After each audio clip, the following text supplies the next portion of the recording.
One walk down the cleaning aisle and you'll notice that there seems to be a cleaner for every single surface in your home. But if you're just getting started in your own place or you don't have the space to stockpile a dozen different bottles, here's what I consider the 7 basics of any cleaning supply kit.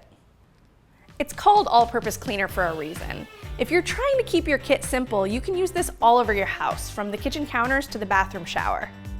Then just borrow supplies from the kitchen for really tough messes, like dish soap for grease and vinegar for mildew.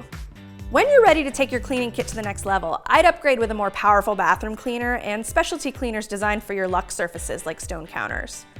But for now, an all-purpose cleaner can handle it.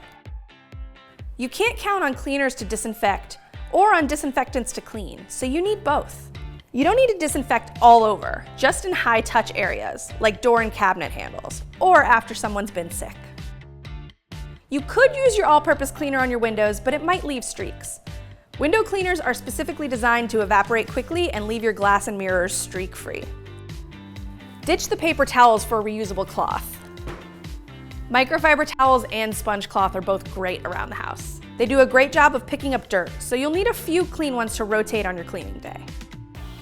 Someday you might have a whole set of brushes for every big and small area, but just one medium-sized brush with a handle can handle a lot. I do recommend having a smaller brush for cleaning tight spots, like grout, seals, and faucet handles, but you don't need to buy one. An old toothbrush works great. The world of dusters is vast, but the good news is your cloth can do a lot of your dusting. I still recommend having an extendable duster around to clean up high and low down areas. Get one with a washable microfiber cover. These 7 things will get most of the surfaces in your house clean, but you of course might need extra supplies for dishes, laundry, and floors. Let me know if you want me to cover those kits in a future video.